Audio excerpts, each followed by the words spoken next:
Institute of Management, Pune, Maharashtra. Okay. So one is Siyangad Institute. Can I know the other institutions? Yeah, good afternoon, ma'am. Good afternoon. I am Dr. Kashmia from Government Raza PG College, Rampur, UP. UP. Okay. Myself, Dr. Abdul Hannan, Magad University from Bodh Gaya, from Bihar. Okay, good. So we have 3. Any other institutions also?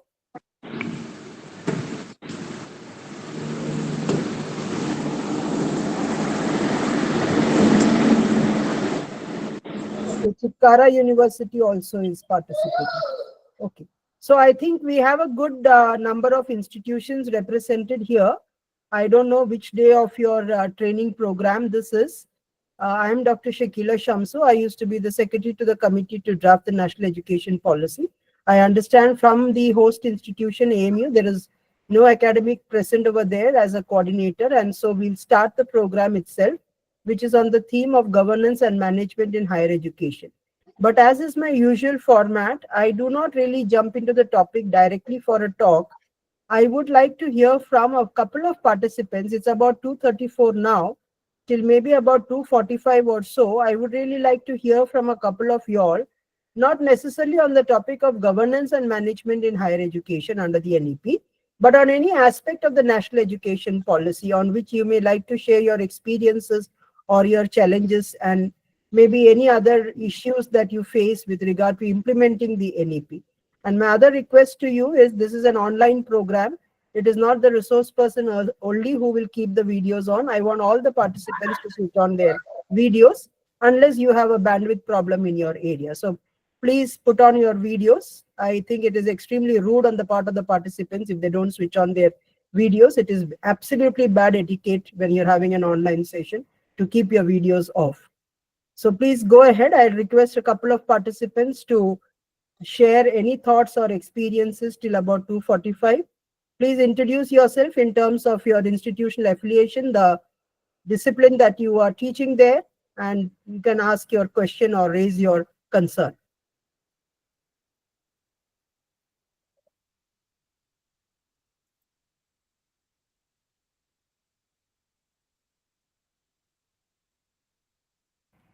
Come, let's have an interactive session. We are not school students. You all are all teaching in institutions and have been teaching for a fairly long time. I'm sure you have some thoughts on the national education policy. It's not that it is an area which is absolutely without any doubts and concerns. So please share your thoughts.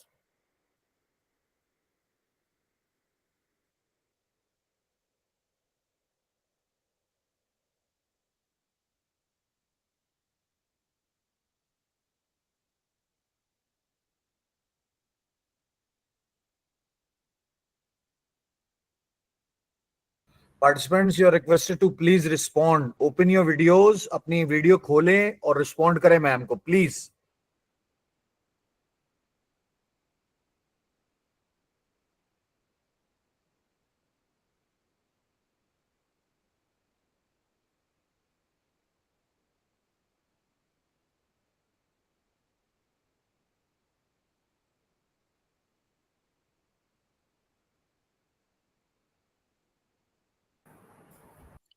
Hello, good afternoon, madam. Myself, Prachi Deshpande from Sinhagad Institute of Management, Maharashtra, Pune, Maharashtra. So I teach management subjects, especially in HR specialization. So my concern about NEP is language. So NEP talks about you can teach students in local language. And if we think that business language is English, then it is very difficult to convey management concepts in Marathi, if we talk about Maharashtra. So that is one of the concern about NEP from my side. So there is a very pertinent question on higher education, since we recommended that we could have the curricular transaction in regional languages. Her concern, Dr. Prachi's concern, is that how do we address this gap, because most of them would prefer to be teaching in English. I'll come to that. Can I get some more response some more questions and club them all together. Thank you, Prachi, for that question. We have 57 participants assembled here, and I do hope that I could get at least 3 or 4 of you to interact with me in the initial stage. I'll be keeping 15 minutes or so towards the end too, but I want to hear from you all because I am concerned about knowing ground level challenges, and Prachi has given one area of concern. So let me get some other views also. Madam, very good afternoon. Ma'am, I am from the same college as Prachi Madam. We both teach management. Ma'am, my concern is that, ma'am, when we are like clubbing a few subjects together, ma'am, problems जो है ना, ma'am, they are more individualistic in nature. Like, क्या है, ma'am? Even in management, ma'am, there are several types of management. There is a subject called, ma'am, lab actually, legal aspects of business. I teach that. There is marketing management. Madam teaches human resource management. तो जो problems होता है ना, ma'am, different students from different backgrounds taking up different management subjects also. तो ma'am understanding level of different students is different and हम जब discuss करते हैं ना मैम, लोगों का grasping power is also different. तो थोड़ा सा ना मैम इनइक्वलिटी इन अंडरस्टैंडिंग हो जाता है. तो एनईपी मैम कैसे कैसे मैंने इंटरनलाइज होगा in different students, ma'am. I cannot actually, ma'am, I don't have proper matrices for understanding and gauging what is the problem, and kaisa they are taking in the problem actually, and how I am solving it, ma'am. There is a disparity in that mismatch. Okay, okay. Yeah, I got the point. I got the point. One last voice so that I can club all the 3 together. We had 2 coming from the same institution. I believe we have other institutions here represented. Can I hear some from other institutions too? Yeah, good afternoon, ma'am. I am Dr. Kashmia from Govt Raza PG College, Rampur. My concern is that we have started vocational courses along with graduation courses, but we have not any facility for conducting any vocational courses. Okay. So 3 questions largely related to the 4-year undergraduate program, which is understandable because that is the most gripping area that you all are being involved with. Let me try and put them all together. In a certain sense, what not Prachi, the other participant from Siangad had raised about the student diversity. So we are very conscious, and that's nothing to do with NEP itself. NEP is merely giving that we should have a lot of individualization and customization. But the point is that any course, whether it is management or whether it is a 4-year undergraduate program where students may be studying arts or pure sciences, we must start with some innovation in the sense that the input level of our students coming in for the courses are varying. And now you have students who may be intellectually or academically very, very well prepared, and others who are coming in from the less advantaged intellectually. I'm not talking about their social background or their economic background. They may not have the grasping power like she rightly says. So you are having a kind of a spectrum where on one side you have a very high performing student who assimilates things very fast, and on the other end of the spectrum you have students who don't even have the fundamentals, and you have a huge range that goes in this manner. Now when you have a huge range going in this manner, the only solution that's not written in the NEP, I'm telling you a practical solution. I have been recommending that all institutions start doing a pre-test. Once the student has been admitted and you have completed your induction meeting, do a pre-test for your class of students to understand the level at which the student stands. By doing that, you get a fair idea about, categorizing the students into 5 or 6 buckets as to students who are absolutely very good and the students who are, their conceptual understanding is very weak, or the students who have a language problem. These categories you can. So the questions that you put are not supposed to be, of a very, it's only to gauge for you that the student's entry level in terms of understanding that subject going forward, what would it be like? So it should be something that the student has already studied earlier, on which you will be trying to assess them. That will give you an idea as to your input level of the student. Having done that, Excuse then me, Madam. Shakila ma'am. Assalamu yeah, alaikum. good afternoon, Faiza ji. Good afternoon to you. How are There you, was ma'am? nobody there from the AMU, so Yeah, the I'm so technical sorry for person. No, doesn't matter. The this. technical person said, please go ahead and start with it. So we are No, already into it. I had to be here to welcome you. Actually, I was in another online meeting, so I said, give me 5 minutes. So I really want to thank you, ma'am, for your time and for your presence here. And I can see participants are very positively, meaningfully engaged. So many videos on. It's a big problem No, these days, ma'am. that's my precondition. Faiza Yes. ji, I'm very, very Mm. particular that I don't look at black cubicles. If I have to Mm. start looking at black cubicles, I just withdraw. And I have insisted that all of them switch on their videos and they engage in the first 10 or 15 minutes, then get into the talk. So it's an always a sandwich flip mode that I follow. And so I Wonderful. have egged them on, and 2 or 3 of them have come forward. Not that they were very willing to do that in the initial stage, but now they have, and I They think have. they will get used to that idea going forward. Yeah. And it's your So dynamism, your magic that you wield over them, engaging with them so meaningfully. And then, the entire productivity of the session, it enhances multifolds when everybody is actually, involved. Faizaji, now that we are doing NEP sensitization, 29 July, we celebrate 5 years of the policy. Yes, ma'am. And it is very sad for someone who's been a part of that policy formulation to Yes. see that it still looks like the elephant in the room.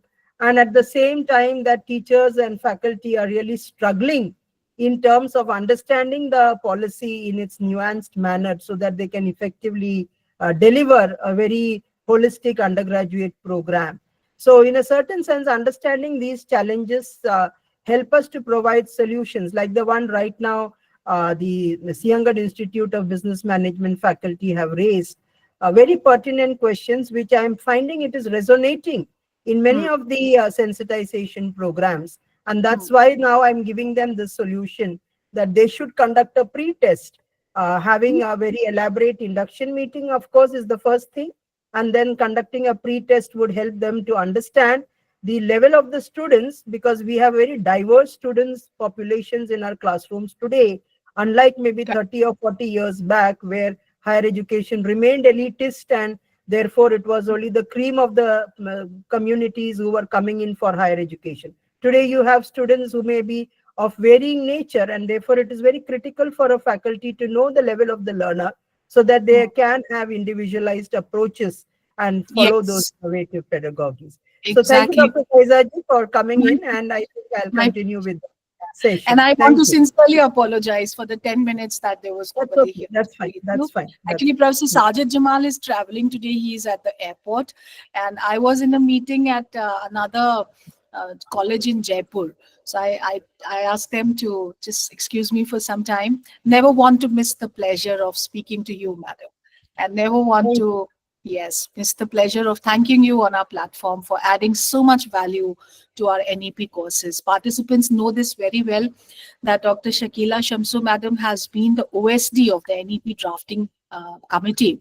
So she's one resource person I never let go of. We have got hold of her for each and every NEP course of ours, and the immense value addition that we get to see from her in every course. And ma'am, we will also trouble you for our ongoing FIP online sometime before the 30th. I will speak to you for that myself, inshallah.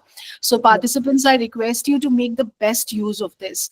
I have so much that we owe to Shakila ma'am for the development of this center, the HRDC, which that it was earlier in the MMTTC now. Madam was there at the helm of the affairs, and immense gratitude to her for everything that she did in a manner of excellent leadership, I must say. So today we also have a valedictory. I will join you later. And I want to thank you, Shakila ma'am, for this. And I want to wish everybody the best for making the best use of this session. She loves interaction and she is excellent at responding to the interactions. So I hope everybody knows how to make a very good use of this opportunity. Thank you, ma'am. All the very best. Thank you. So coming back to what we were talking about, why I suggest having this pre-test is only because most of the institutions are now grappling with this kind of issue as to students not knowing even the fundamentals. Having identified the levels into 5 or 6 buckets, I would suggest that whenever you use your lectures, you have to have a lot of activities which involve group discussions. And in those group discussions, there would be a kind of a mentoring that needs to take place. Never identify the student group yourself. Allow the class, if it's a class of 60 and you're forming into 6 groups, allow them to decide who those 10 students in the class are. By a law of natural selection, students with varying abilities tend to come together. But if you find that the students coming together are all the academically well endowed and the others are not joining in those groups and the weaker students are on another group, then you can intervene. But otherwise, democratically, you allow them to select the group. And then you can see when you give a topic for group discussion, go around them and see how the other students who are weak are benefiting from the inputs that come in from the better students. This way, this is one strategy that I could suggest to you. If you feel that you have, you are not able to hear me. Okay. Am I audible to you all? Yes, ma'am, you are audible. Yes, Okay. ma'am. Yes, ma'am. Yeah. Yes, ma'am. So Yes, ma'am. one thing is the pre-test, and in their induction meeting, I have another suggestion to you all. I don't know how many of you all invite parents for induction meetings. In higher education, we have this tendency to think that PTAs are only in school education, whereas because the NEP is talking about a complete paradigm shift, and parents come from our generation, I don't mean all of you all, some of you are very young, but coming from the generation where we had single discipline exposure, they oppose many changes that we would like to bring about. So it's very important that we sensitize them also and bring them into the fold so that they understand why it is important to go in for this kind of multidisciplinarity with a lot of flexibility. So now the language part of it, there is a reason why we switched to this idea. We are not saying that you need not teach in English at all.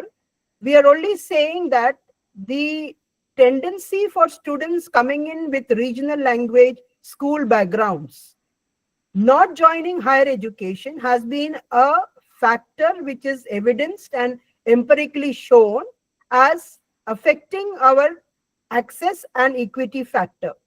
So in order to say that someone who comes in from Marathi medium or Gujarati medium or Hindi medium or any other language that India has in their schooling should be able to have access to good quality higher education is an enabling method that we have done.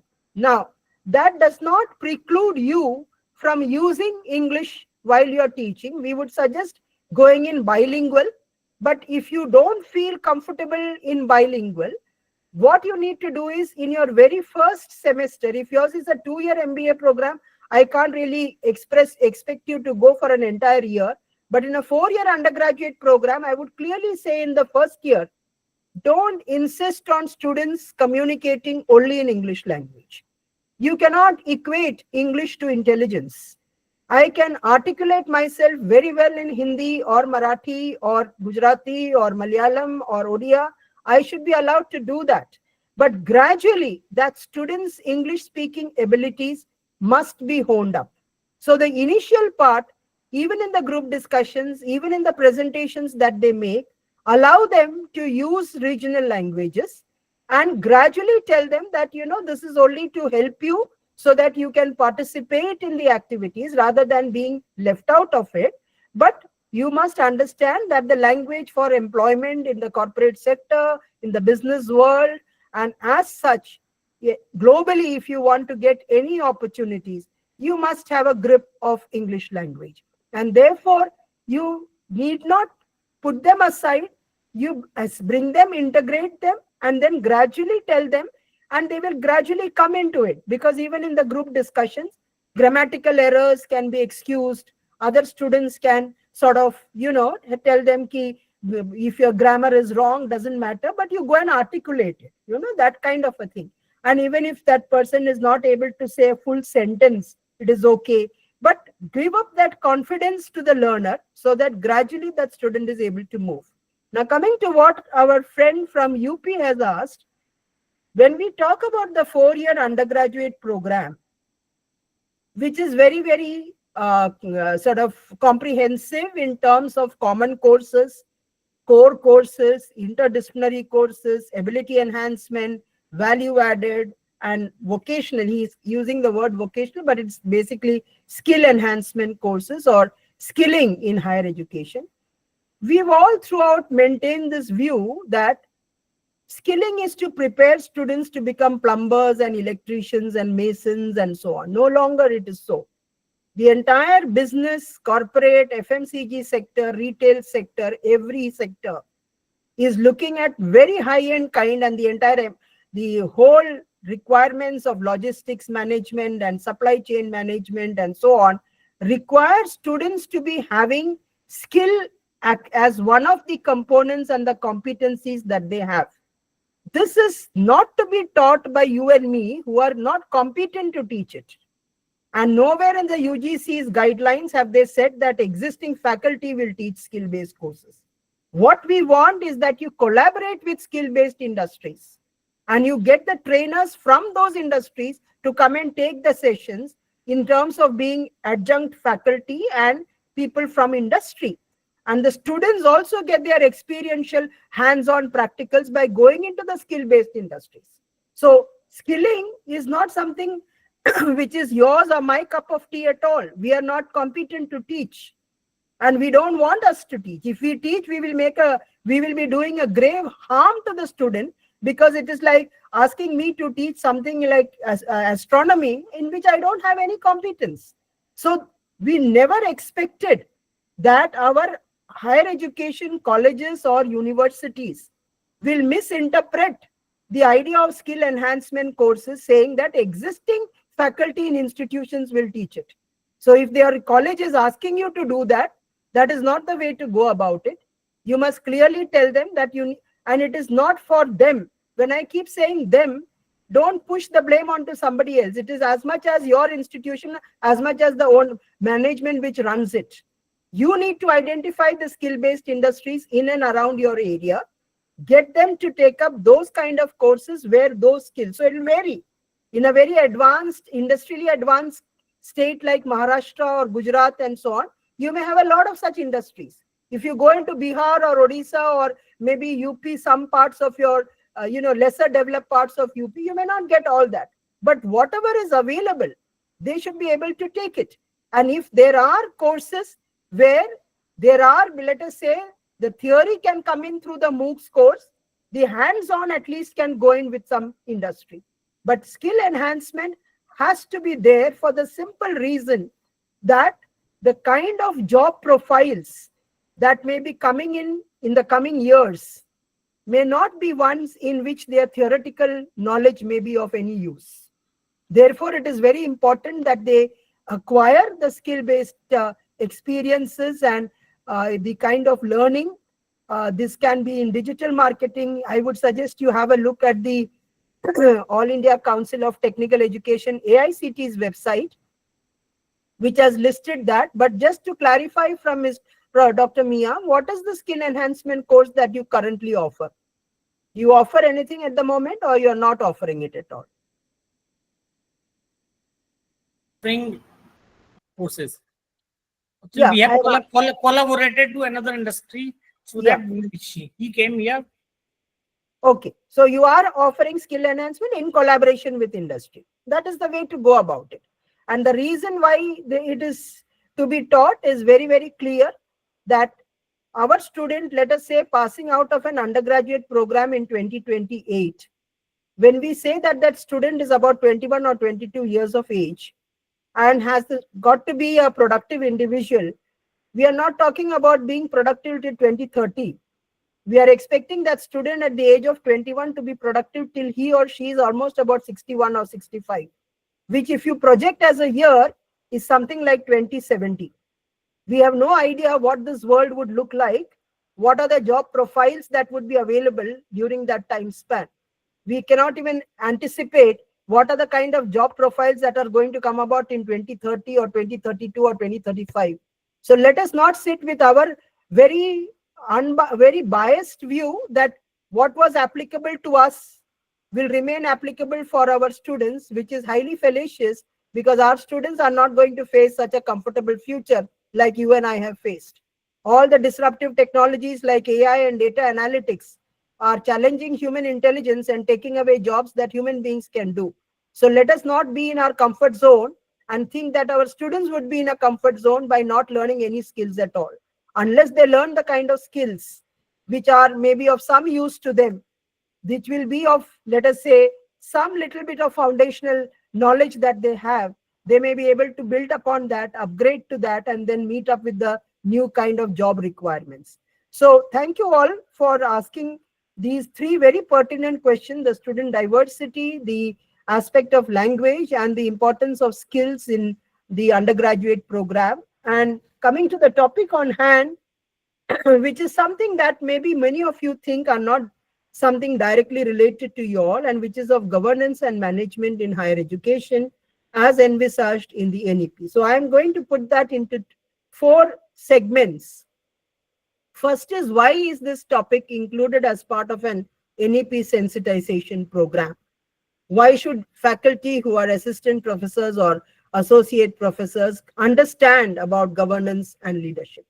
Second, in terms of understanding that this topic is important for anyone connected to higher education because of the challenges that Indian higher education system faces. And therefore, in a certain sense, I'm almost giving you what the NEP has identified as some of the major challenges in India's higher education, and how good leadership can, in a certain sense, make a lot of changes in terms of the efficiency and effectiveness of higher education. Then coming to the instrumentality that we talked about for governance, which is the making of an institutional development plan. And lastly, a brief look into the aspects of not only internal governance, but also on the external regulation. But that external regulation is only a very, very perfunctory coverage. So I'll come to the first reason why we want all faculty in higher education to understand why they need to know about governance and management and leadership. Actually, each faculty is a leader in the making. And we categorize that in 3 levels: the early leaders or the entrant level leaders, which are the young faculty who join as assistant professors; the mid-level, which we think are somewhere in the level of the associate professors or so on; and then the senior management, and which is the higher level of leadership, which we look at as being the professors or the deans and the HODs and the directors and so on. So all of us as faculty, first and foremost, must understand that if you don't consider yourself as a leader, it is unlikely that you will nurture leadership in your students. If you yourself considered that, no, my job is, my appointment letter says I'm an assistant professor in economics, I go there and teach my class and I walk out of it. No, you have not chosen to be an educator for taking up a job which sounds equal to a clerical job or even a bank officer's job or anything else. You chose to be a teacher and an educator because you're molding young minds to become effective leaders in the making. And therefore, it is important, first and foremost, that we feel invested in ourselves as evolving academic leaders. This part of it, the reason why India's higher education system, having 1.6 million faculty, fails to deliver, and I'm saying that as a teacher myself, fails to deliver in terms of good students, better learning outcomes, institutions which come into global rankings, all arise because of one reason, where we do not own by ourselves that we are leaders ourselves, and we have a critical role in shaping the trajectory of our higher education institutions. It is very, very important to do that. And that is the reason why under an NEP sensitization and orientation program, we are talking about a topic of leadership, governance, and management. Unless all of us start recognizing our ability that we are leaders, we will never be able to nurture leadership in our students. And if we do not nurture leadership in our students, they will all be the mediocre category of students who are unemployable, who are not likely to get jobs, and where the entire sector says that these people are not worth the degrees that they are coming out with. And that is a direct slap on our face as the faculty involved in higher education. So I am provoking you because I have, as a teacher, moved on to go into policy making and an educational planner. And when we even floated the scheme on the National Mission on Teachers and Teaching, which Faizaji was referring to, and where we had formulated that scheme, we had very clearly articulated the importance of academic leadership development and the need that our teachers not just undertake capacity building programs for effective teaching and so on, but also to develop their leadership abilities and therefore contribute to the organic character of the institution and the departments with which they are associated. And that is the reason why this topic is included as part of the NEP sensitization program. Now, coming to the challenges in India's higher education system.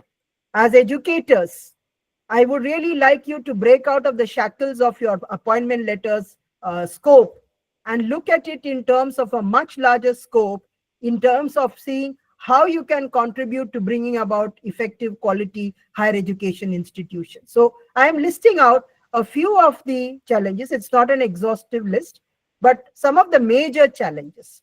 So all of us recognize the fact that India has one of the largest higher education systems in the world. The numbers are mind-boggling. 1,200 universities, 48,000 affiliated colleges, 13 to 14,000 standalone institutions, 1.6 million faculty, and 44 million students. It's in terms of numbers, it is a huge number that we are looking at. But qualitatively, where do we stand? How many of our institutions feature in the global rankings? Whether it is Times ranking or Shanghai rankings or QS rankings, in the top 100, you may find 3 institutions there. In the next 100, you may find another 5 on added. And the next 100, going up to 300, you may have another 5 or 10. But we have never crossed anything like 25 institutions, which is such a negligible number in terms of the scale at which we are operating. Why is that happening? One of the reasons that happens is because of the manner in which our higher education institutions itself are structured. So what do we have? When we say 1,200 universities and 48,000 are affiliated colleges, that itself is one of the reasons which is affecting the poor quality of higher education. Large affiliating universities are unable to provide for quality. And therefore, while access is taken care of, if a university has 800, 900, 1,000, 1,200 colleges under its wings, it is very unlikely that such large affiliating universities can take care of all the academic excellence. They are only concerned about the minimal requirements, but the student is finally coming out with a certificate or a degree which is coming from the host university. And that university, therefore, that degree, when you are doing it from an affiliated college, which is of a very poor quality, is also bringing down the rank of that host university because of that kind of a poor quality in the affiliated college. That is why the policy said that we have to move away from affiliation by 2040. That can we go to a system where we can have a reordering of our higher education landscape, where we can have cluster universities, where some universities, some colleges can become teaching intensive universities. We have talked about a plan which many of us can do, provided, of course, we identify our own strengths and weaknesses. But more importantly, the current organization of higher education, we have centrally funded institutions, which are about 115 number, largely coming under the Ministry of Education's ambit, but it is not the only one. There are 17 Government of India ministries under which the central institutions come under. For example, you have institutions in rail, you have institutions in fashion technology. They are all centrally funded, but not funded by the Ministry of Education. But the bulk of it, the IITs, the NITs, the ISERs, the central universities, the triple ITs, they are all largely funded by the Ministry of Education. Now, these centrally funded institutions, which are sort of getting the highest level of funding compared to any other level of institution, they are the ones which have a pan-India presence, and they are ensuring that students who come in are of a certain meritorious level, and therefore that they seem to be like islands of excellence in a sea of mediocrity. Now, the second level is, if you leave out from that 1,200, you take out 150, you have about something like 1,050 odd who are all in the state sector. So they are the state universities largely. And these state universities, we may be getting some development grants from the UGC or from the AICTE and from the state government. They are always resource starved because the kind of grants that come to them are extremely less as compared to maybe an IIT which gets something in the range of 1,200 crores per annum. A state university may be getting a minuscule 50 crores per annum. And therefore, you cannot even draw a parallel between the two in terms of the funding that goes to them. But what is the dichotomy is that 94% of the student enrollment, that is out of that 44 million students, are in the state sector. So you have only 6% students studying in those 150 institutions, whereas you have 94% of the students studying in the state sector.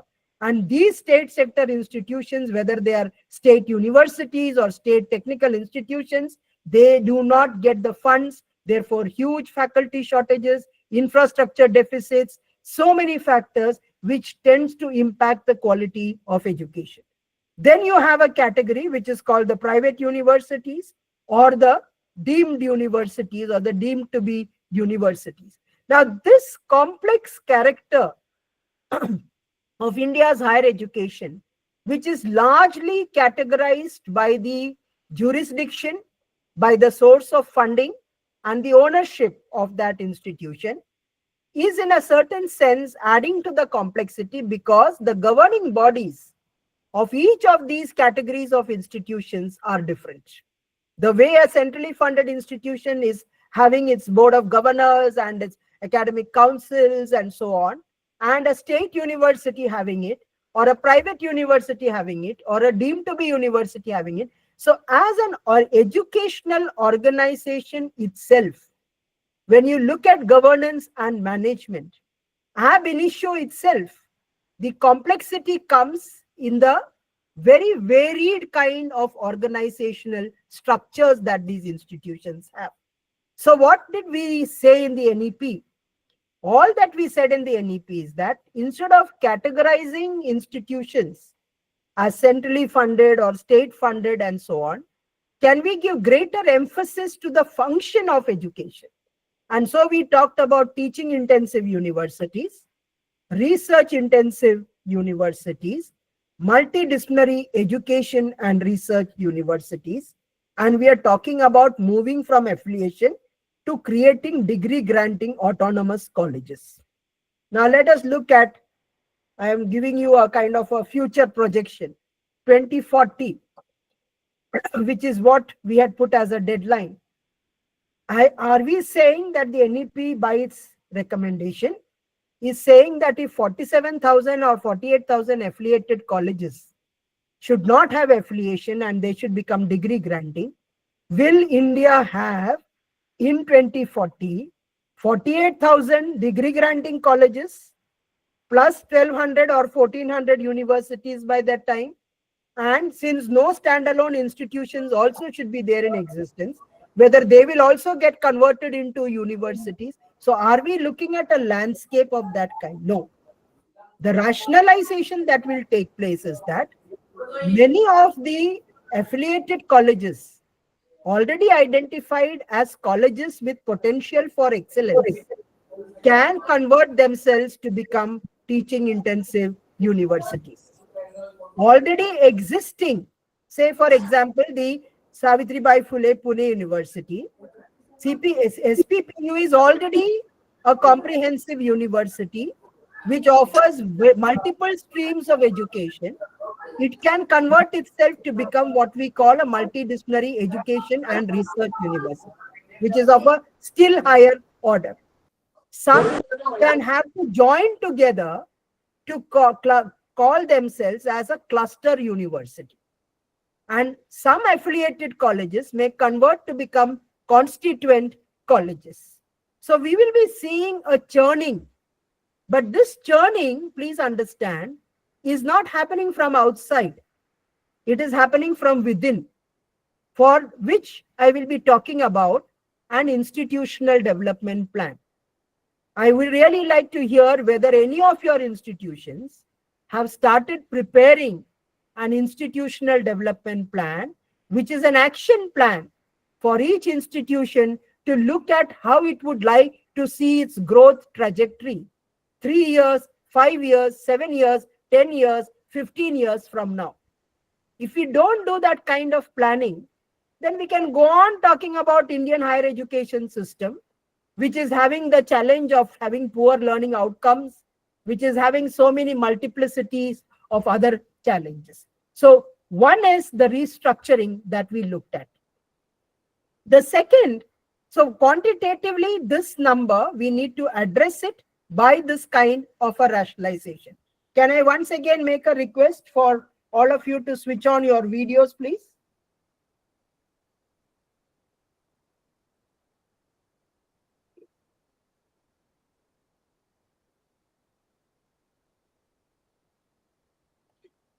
Thank you.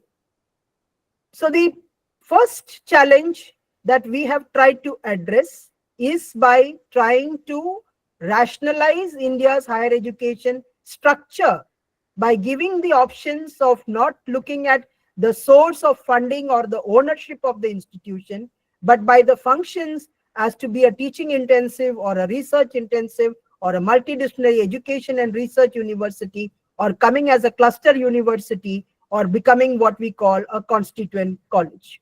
Now, the second set of challenges relate to quality of education. So as I said, the coming in the rankings, we are very less. Why is it less?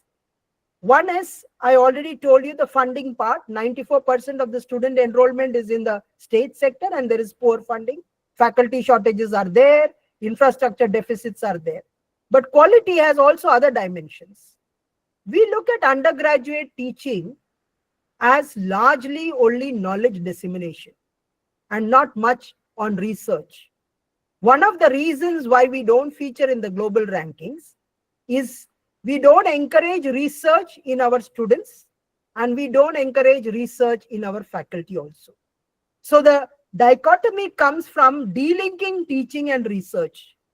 And to be very frank, if you have to come into NIRF rankings, if you have to come into NAC better grades, all these matter. And so also when you need to come into the global rankings. So the need is to combine teaching and research in undergraduate education. And that is how we have created this National Research Foundation, which is being called the Anusandhan Foundation or so. And that is to create a culture of research between our undergraduate institutions, research laboratories, and industry coming together so that there is a culture or an ecosystem of research coming in and greater funding. The second, if you stretch from teaching and research, is innovation. When you stretch it, you need to have innovation clusters, you need to have innovation activities. You can set up an innovation center, conduct hackathons, and nurture that spirit of innovativeness in our students so that teaching, research, and innovation is one spectrum that we need to focus on. The second is what our friend from UP asked. Teaching and skills being seen as two separate entities. Over the last 70 years, that has been one of our greatest fallacies, which has resulted in the industry saying that this graduate is worthless and not capable of taking up a job. The importance of understanding that theory with the practicals, and that the learning to know and the learning to do supplement and complement one another, and that teaching and skills don't fall in two separate verticals but are integrated together, and therefore having a common qualifications framework where you don't have one for skills and one for higher education, but amalgamated together where skilling and higher education or knowledge assimilation comes together. So skills is integral to undergraduate education, and skilling, let me also be very clear, when I'm talking about undergraduate, it is already there in school. I'm not touching the school education part, but research also from class 6, skilling also from class 6. These are all being introduced as a part of the NEP in the school education, and the National Curriculum Framework for School Education highlights the need for doing this. Now, since we are confining to higher education, it is important that our students in higher education get degrees in which they don't merely have theoretical knowledge, but they have specific skills on which I have already elaborated in response to the question that came in. Now, just as you go with skills and research and innovation, on skills you stretch it further and go to entrepreneurship. We hear this beautiful statement: we should not be making our students job seekers, but job creators. Beautiful statements. It is very nice to keep wish-washing it everywhere on all the platforms. What are we doing for that? Are we nurturing entrepreneurial skills in our students? Do our institutions have incubation centers? Do our institutions conduct kind of, let us say, workshops where students come in with ideas, those ideas converting themselves to a concept, then leading to a product, and that product coming into the market and therefore being marketized? That entire value chain, from ideation to conceptualization to the development of the product to its possibility of going out into the market, requires entrepreneurial education. And only if you are doing that, you will be able to really meet with that requirement that we are job creators also. So on both these aspects, our higher education institutions, the bulk of them have not been able to deliver. And there are very few institutions which stretch teaching to research to innovation and skills to entrepreneurship. And unless we bring about industry academia collaboration, we set up innovation clubs, we set up startup cultures, we have incubation centers, unless we do all these things, the quality of our higher education will not be able to be future driven. Ultimately, when we are talking about NEP or any policy for that matter, it is to make students future ready. And to bring that about, we have to bring about these kind of changes. The next aspect that I would be coming to is the modes of teaching. We still now use very traditional methods of teaching. The lecture mode, not encouraging the student engagement, not using innovative pedagogies. We are not using technology in our classrooms. Please understand, whether you like it or not, unless as a teacher, you start hybrid and blended models of teaching and learning, neither would the students like to come into your class, and you will not be relevant. You would be like a dinosaur, an extinct species, irrelevant to the class itself. And I'm really saying that with a clear intention of trying to provoke you, that you must, as teachers, reinvent yourselves and acquire the kind of skills so that you deploy technology in a very effective manner for merely not just explaining concepts, playing a video, showing it to them, asking them to make presentations where they are able to use technology, using the computers. Now, if you have a reason to say that all our students do not have the computers, all of them carry more or less the smartphones. And all these smartphones themselves are devices which is capable of all this. A phone is no longer only a method for talking or for entertainment. It is for education purposes also. And if you're having a lot of digital divide in your institutions, I would urge you to start digital banks. You remember we have book banks. where students used to donate their old books so that the other students who are not advantaged could buy it or take it free. We all keep upgrading our phones, our, let us say, our iPads and so on. These are lying as e-waste in our houses. Let it come into the institutions for other students to start using it. Let us not make this reason, no, how bulk of our students don't have it. So let me as a teacher continue not using it. I'll use the chalk and the talk. These are not reasons. Do you as a teacher want to see all your students sitting on the culverts of the roads and whiling away their time, or do you want them to contribute to the national growth and to their own individual growth? If you want to see those changes, you need to understand the importance of using technology for your transaction, for your assessment, for a variety of learner engaging activities, including using gamification. And you need to empower yourselves by attending training programs and also doing online courses so that you know how to use technology for a more effective dissemination and a more effective curricular transaction.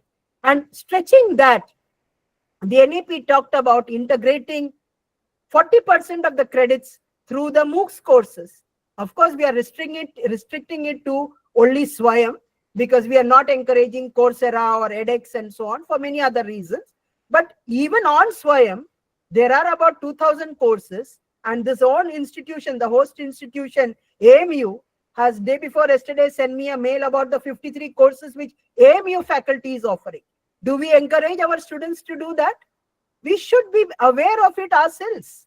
And we should be finding out on the Swayam platform what are the courses, telling our students about it. So using hybrid models, encouraging massive and open learning courses, encouraging students, if there are interdisciplinary courses not available in physical form, to do it from distance education or from open universities in your own state or even from IGNOU, which is there at a national level. So that is the next challenge that we are talking about. Now coming to the social aspect. India is a very diverse country with a lot of disparities, social disparities, economic disparities, linguistic disparities, locational disparities, gender disparities. So when we say today our gross enrollment ratio is 28.1 with 44 million students, and that by 2035 we want to reach about 50%, which means 80 million students. It means you take education for all. Access and equity becomes important. All sections of the society need to get access to good quality education. How many of us try to understand? Our friend from Singhad Institute asked about the learning levels of the students. How many of us know what is the social composition in our class? What is the economic composition? What is their locational composition? You see, these students who come from these backgrounds have what we call an index of disadvantage. And that index of disadvantage, unless you perceive it, you are likely to treat all students of the same level.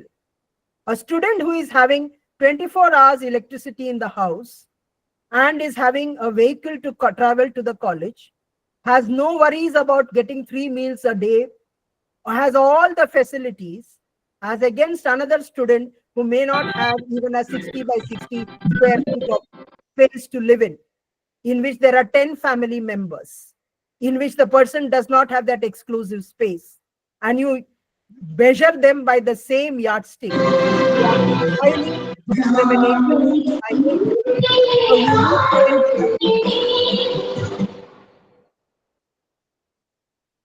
you need to be able to make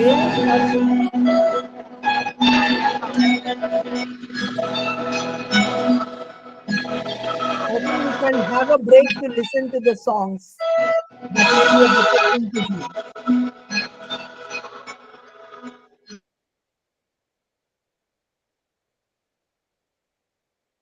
So the fact remains that if you are not able to perceive the differences of the students from which backgrounds they come from, and then you throw a test, and then you assess all the students by that same yardstick, you will never be an effective teacher, because an effective teacher is determined not converting a 94% student to 98.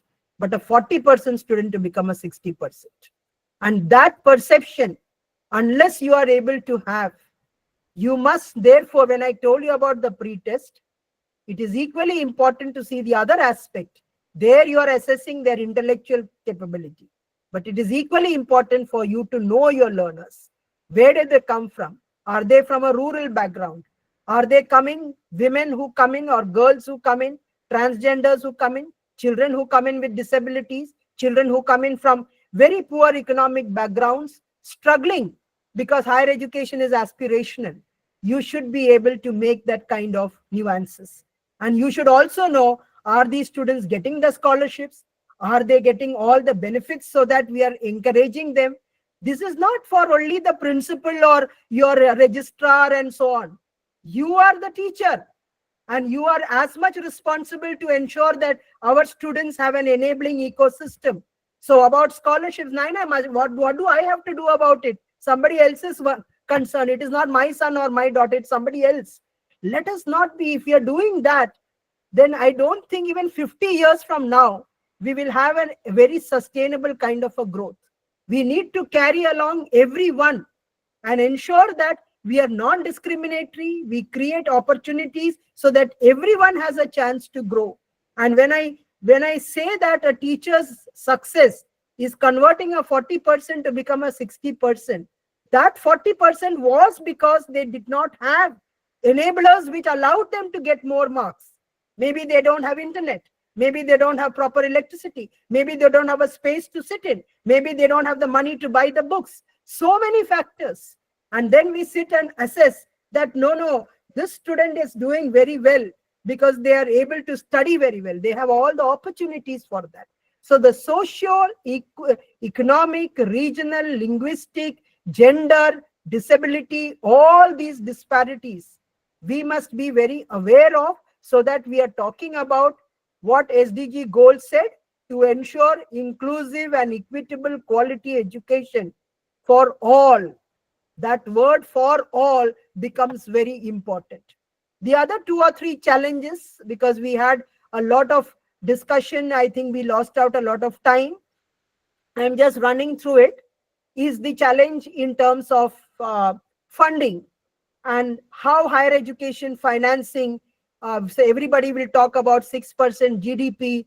I have a very different take on that because I worked in the Planning Commission and I have really seen it is not the absence of resources, but the inability of our higher education institutions to use even the available resources in the best optimum manner. But it still remains a fact that when you have limited funds, you are not able to provide libraries and laboratories and experiential learning and many other activities, including playgrounds. When you say about holistic development, so many things that you need to do so that your students can get that. So the low levels of funding in higher education definitely remains a challenge. And the other challenge is in terms of governance and management, the fine, delicate balance between autonomy and accountability. So we are, as public funded institutions, getting taxpayers' money coming to us, and therefore we are accountable for all our actions. Administratively, we are accountable. Financially, we are accountable. But at the same time, higher education institutions are basically autonomous. And if they are autonomous, what degree of autonomy that they enjoy, and how do they establish this fine balance that while exercising their autonomy, there is no infringement of their autonomy due to excessive interference from the government under the garb of accountability, which I'll talk about when I talk about regulation also. Why we said that our Indian higher education system is under-governed and over-regulated. It is under-governed because it has a very poor governance. Our internal governance systems are not having standard protocols and processes. And we are over-regulated with UGC and AICT and NCT and the Bar Council of India, the 17 regulatory bodies breathing down our necks and telling us how the curricula should be done, how do we take the attendance of the students, what should be the criteria for the examinations, every minor aspect which an institution has the freedom to do is sort of microscopically and at a very micro level being managed by the regulators, which is definitely a very stifling experience. So the need, therefore, to balance autonomy and accountability becomes the central point of our discussion. But the last 2 points that I would try to touch upon in our challenges. As a teacher who worked in the government for about 15 odd years, the single most reason why the bureaucracy believes for the poor quality of higher education is not any of these factors, but directly on us saying that our faculty are unprofessional and they are of very poor quality. This was something that I had heard in and day out, that India's higher education system suffers not because of only those factors, but because of the very unprofessional and very casual approach of the faculty who are not at all accountable for their learning outcomes of their students. Now, while I may not like to subscribe to that view, being a teacher myself, there is also importance in understanding that we need to be very professional in the way we look at teachers. So teachers have to become professionalized. And when you say something is professionalized, it means that you follow certain standard ways of conducting your activity. So just as you say a doctor is a professional or a lawyer is a professional, we are saying that teachers are professional. If teachers are professional, then we should be also accountable for our actions. And we should also ensure that the job that I'm doing is delivering. And what is that delivering? That the higher education graduate who is coming out is employable, that the higher education graduate who is coming out has got the understanding, the knowledge and the skills and the competencies for which he or she has got that piece of paper called the degree in the hand. But while we come in with certain qualifications, which is the eligibility, it is very important that if we have to be professionally delivering, we also need capacity building and professional development. That is why the NEP in its chapter 13 on energized, motivated and capable faculty talked about the need for having a very transparent career progression path, talked about the need for capacity building and professional development, including leadership development. And the whole scheme of the National Mission on Teachers and Teaching that we formulated was an outcome of this requirement, that teachers coming into higher education on the basis of their prerequisite academic qualifications, it is not sufficient unless they get training. And therefore, training has to be a very, very continuous process, not a one-time affair. It is continuous. All the so-called bureaucrats, the civil servants, undergo about 4 to 5 trainings during their entire career as they move from one level to another level. Do we get those opportunities? And it is mandatory, please. Here it is that your institution doesn't spare you. They say, we can't give you leave. You can't go for this conference. You can't participate in the seminar. Against all these odds, we are sitting and struggling. And then they have the audacity to tell us that we are not performing and we are not professional. So the important part that NEP has recognized is the criticality of teachers to have proper service conditions, working conditions, career growth, training and professional capacity building, including leadership development. And the last challenge, India can no longer move away in its higher education from collaboration. Internationalization of higher education is one of the significant indicators of good performance. And many of our institutions, we wrote about the 4-year undergraduate, collaboration for multidisciplinarity, collaboration for skilling, collaboration for research, these are all to be encouraged. Along with this, we are talking about joint degrees, dual degrees, twinning programs, student exchange programs, faculty exchange programs, and we are also allowing the establishment of our universities to set up campuses outside as much as the foreign universities to set up campuses. Now ask yourselves your own questions. I don't want to say anything. How many of your own institutions offer any training program, conduct any student exchange program, conduct any faculty exchange program, have any joint degrees or dual degrees? Do you have an international students office? Is anything being done on this side? And if you're not, you are not likely to be there as a relevant institution in the years going forward. The bottom line is the most fittest would survive. Many institutions may start getting closed down because you may find that there are unviable numbers and you cannot have a college or a university which can survive with just 100 students or 200 students. So if you need to do the kind of changes, and which is a very critical requirement for our own survival, because unless the college is there, we may not have jobs at all. It is very important that we start looking at these aspects and not saying it is not for us, it is for the management to think about these aspects. We need to be proactive to work in that direction. Now, therefore, this background of the challenges was to make you understand the issues that are there in India's higher education. It's about 3:38 now, and at least in under 15 minutes, I would like to cover the aspect of internal governance in two ways. One is an instrumentality that I call an institutional development plan. As I said, our higher education institutions are complex organizations. Do we have a growth plan in our mind? Do our colleges have anything that is written like an action plan? If not, it is high time that we do start doing that. So my simple exercise to you, today is your last day. Faiza had said that you are having a valedictory. After you get back to your own spaces, look at your own college or university's website and see whether it has a vision statement as a mission statement. And what does it say? When the college was established or the university was established, a vision and a mission would have been written.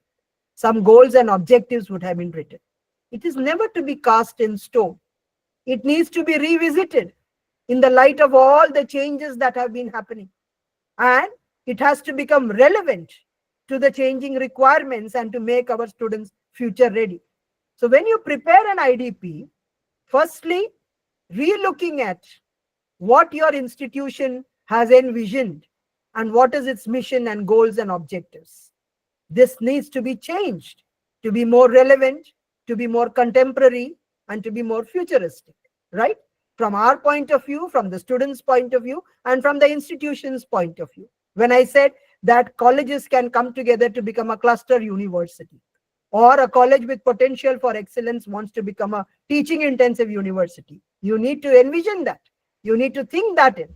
Or whether you're already a college and you can think of becoming a kind of a university itself, is not possible tomorrow, but 3 years, 5 years, 10 years, 15 years, you need to have immediate, then short term, then medium term, then long term, and much ahead.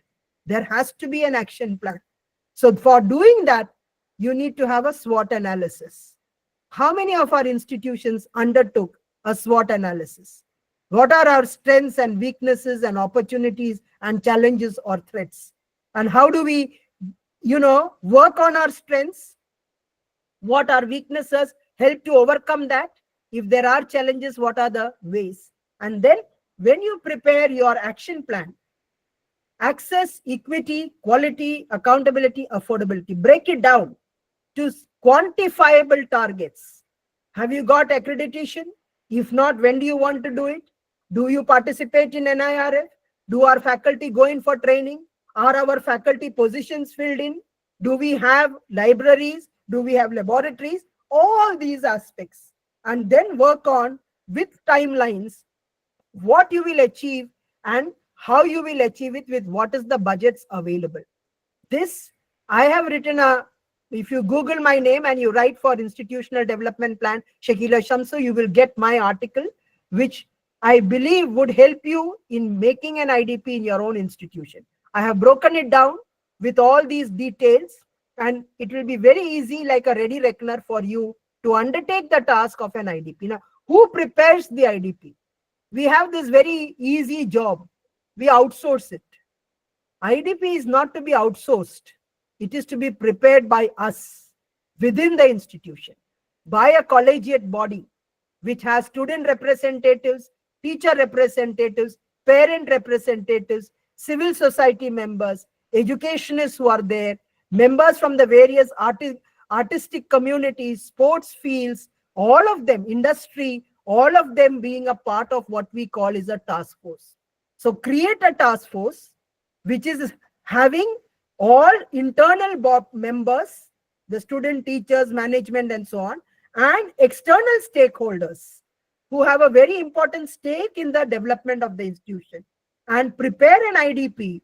And that becomes a kind of what I would call a reference book for you.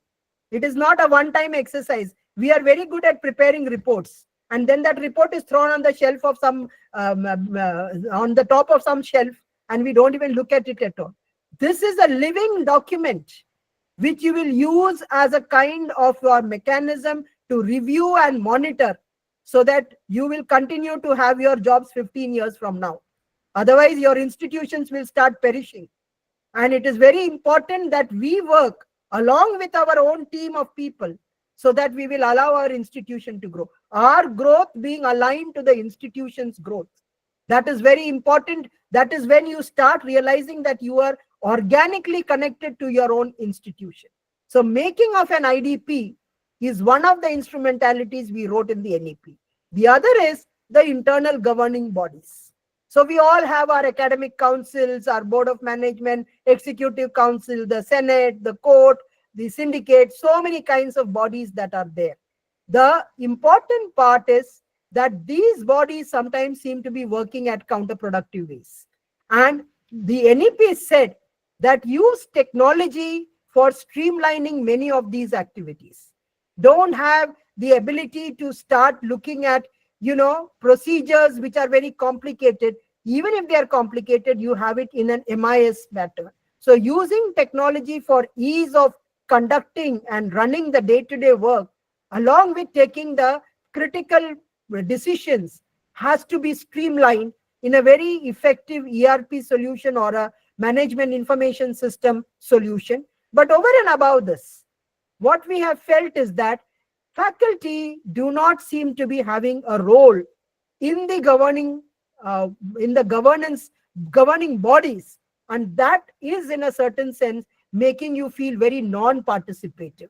So it is very important that faculty also come, and over and above this, we have said that if institutions want to create a very democratic body, let us have an empowered board of governors, which we said has to be like that task force for IDP, a collegiate body, internally nominated, with less of government representatives and less of bureaucratic interference.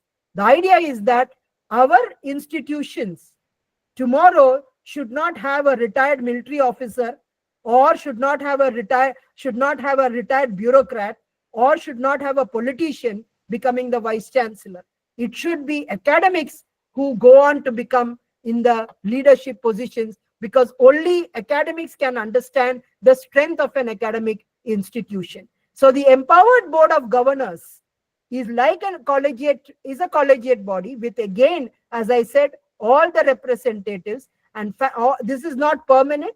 It should be only for 2 years, and it should be on a rotational basis. But you must have industrialists, you must have educationists, you must have civil society members, you must have sports people, because when we talk about multidisciplinary, sports, artists, all of them need to come into this body. And that is a democratically elected body nominated by the institution itself, with less governmental and bureaucratic interference. The last 3 minutes on regulation. As I said, undergoverned and overregulated. And unfortunately, even when we are going in for the 5th year of our NEP, a major regulatory reform that we talked about, of doing away with the existing regulatory systems and creating a completely new overall regulatory framework with the Higher Education Commission of India and 4 independent verticals for regulation, funding, accreditation, and academic standard setting, through 4 independent bodies in what we called a light but tight regulation, has never taken place. The Honorable Finance Minister in 3 of her budget speeches talked about tabling that legislation, but it has not been tabled on the floor of the House. I can understand that, as many of us in the policy committee understand. India is a federal structure. Education is a subject in the concurrent list. Talking to the states and consensus building is very, very critical when you bring about such regulatory changes. But that architecture is like this. Moment we are talking about the HECI bill, It is that the UGC and the AICT becomes null and void. All the 17 regulatory bodies concede their regulatory powers to the new verticals that we create. There will be a National Higher Education Regulatory Council, which looks after the regulation of higher education institutions. There will be a National Accreditation Council, which will be not the NAAC or the NBA, but a super accrediting body which subsumes the NAC and the NBA, and we'll have multiple accrediting agencies. I hope you know that in accreditation, we are talking about complete reform, going in for binary accreditation, doing away with physical inspections, and having a maturity index for already graded institutions, which is getting kicked in a short while from now.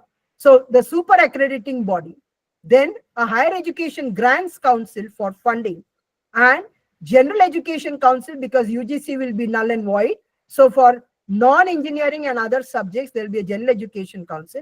Existing AICT, NCT, and the Bar Council, and the National Medical Commission, and the Council of Architecture, the Pharmacy Council, the Nursing Council, all become what we call professional standard setting bodies. Now, these four independent verticals, specifically handling specific powers of regulation, funding, accreditation, and standard setting, as independent bodies, not like the current system where UGC combines all the four functions within itself, is to ensure, as we said, the separation of powers and the over concentration of powers. And when you have four independent bodies, since you need a umbrella architecture, we have envisaged the Higher Education Commission of India. But this is to come about with a legislation tabled on the floor of the parliament. The process is on. I know that it is the work in progress.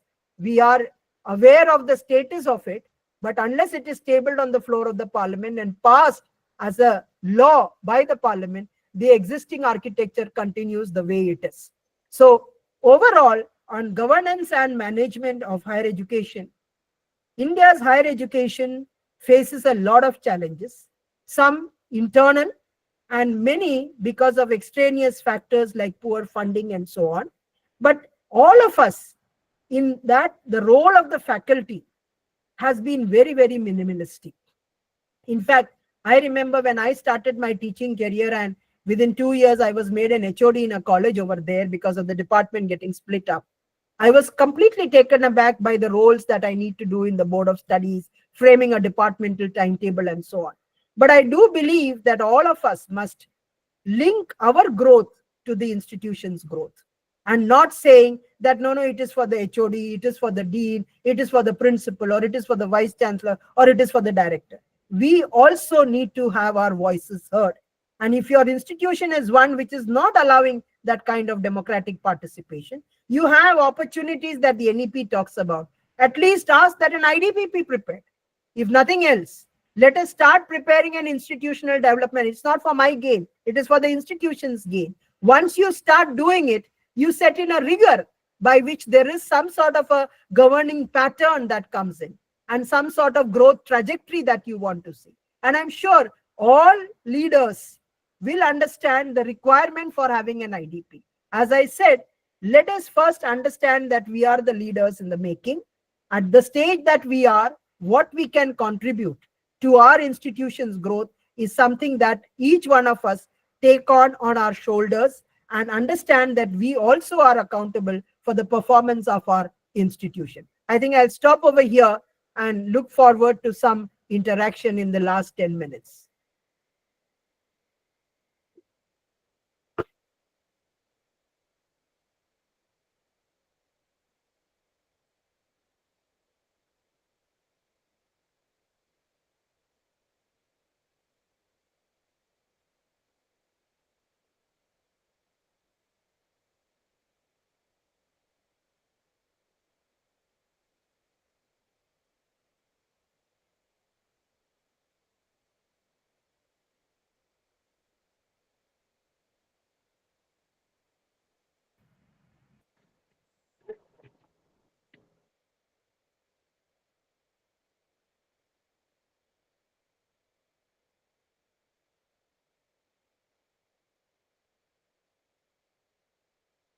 No interaction?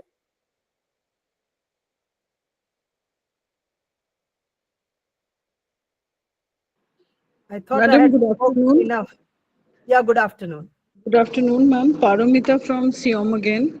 Ma'am, it was very heartening to learn about leadership in academics actually. The term leadership is most often heard in corporate, but less in academics. So it was very nice listening about it from you, the vision and mission statements. So you must actually revisit the vision and mission statement. That's my Yes, ma'am. exercise to you, because Yes, these ma'am. are made when the institutions were set up. They don't Yes, take into account the new technologies. They don't take into account the requirements of skill, sustainability. These are all things that have started coming up now. And when right. we prepare a vision statement, when we are looking at 20 years from now, Mm-hmm. that is the vision that we need to look at. So when it was made at that time, it was okay because it Right. met the requirements then. We are not finding fault with that at all.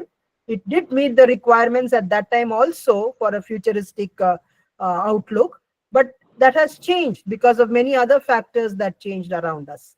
And Right. therefore, our institutions are living institutions. They are not defunct institutions. If we are living institutions, we keep revisiting ourselves to understand that. And that's a Right. part of evolving itself.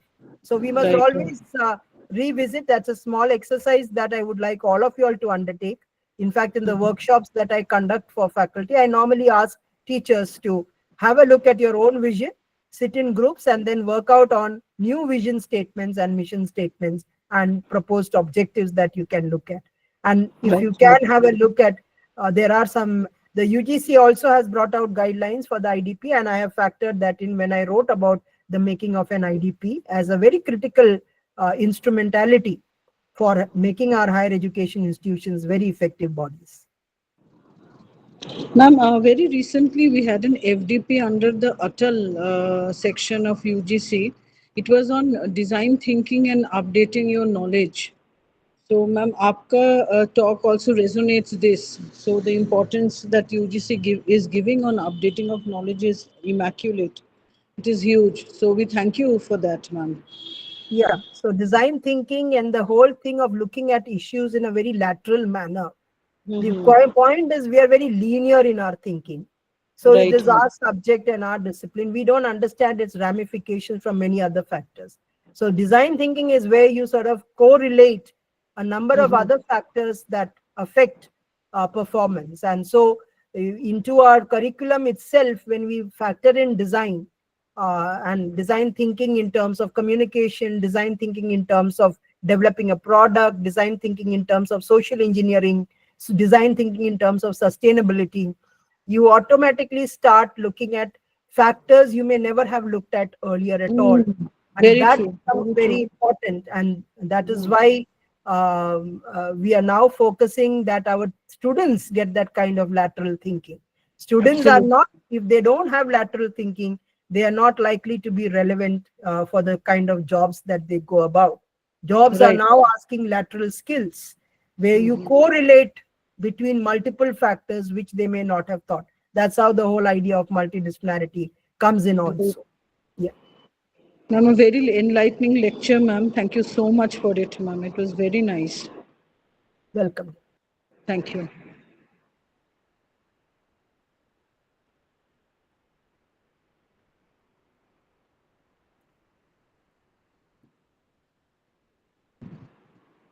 Anyone else?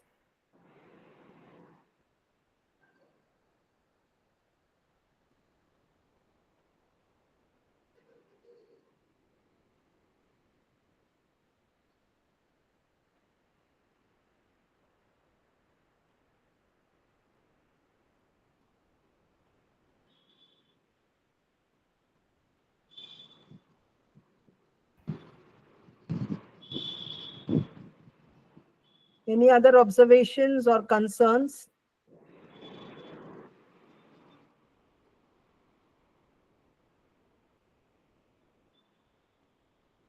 Well, if you don't have anything, I don't think we need to be wasting each other's time. I think you are there for a valedictory which is scheduled. I don't know at what time. Since we don't have anyone from AMU, Faiza ji had just come in the intervening to say hello. So I suppose I must just wish you all the very best. Program चल रहा है, ma'am. I hope you to start looking at new ways in which you can contribute to your own institution. And first and foremost, to recognize that you are not just a follower, but you are expected to be a leader. Unless you start thinking that you're a leader yourself, I don't think you will develop young leaders in our students. And that is very, very critical that you start beginning to think of yourself as a leader, which I feel is one of the huge gaps that I see in our young faculty and even in our senior faculty, who think that only when I become an HOD, I become a leader. No, you're not. It is not the designation that matters. It's the leadership is a thing. It's a thought in your mind. And that thought in your mind is what percolates when you talk to your student. So nurture that leadership. I deal with an organization called India Moon, and that is to prepare young students in schools to become leaders. And we have nominated young school students to become leaders in various roles that they need to play. And I'm amazed at how young talent really have started living up to that expectation. You throw a job to them, you tell them that I want it in about 10 days time, you go about and do it. Then they go about, they actually make themselves heard, talk to their peers, and then they come out and give us a small report and present that also very articulately. And as I said, I'm not really worried about whether they speak in English or not. Language should never be a barrier in the way people communicate. So I think the point is to nurture leadership in our students, make them the student ambassadors, give them some sort of incentives like you do when you play games. You give them a streak or you give them the next stage and so on. That way, students also start developing that leadership and you nurture leadership in your own classrooms. So thank you all very much. Stay blessed and take care. And I do wish that there was more interaction, but nevertheless, thank you very much. Thank you, ma'am.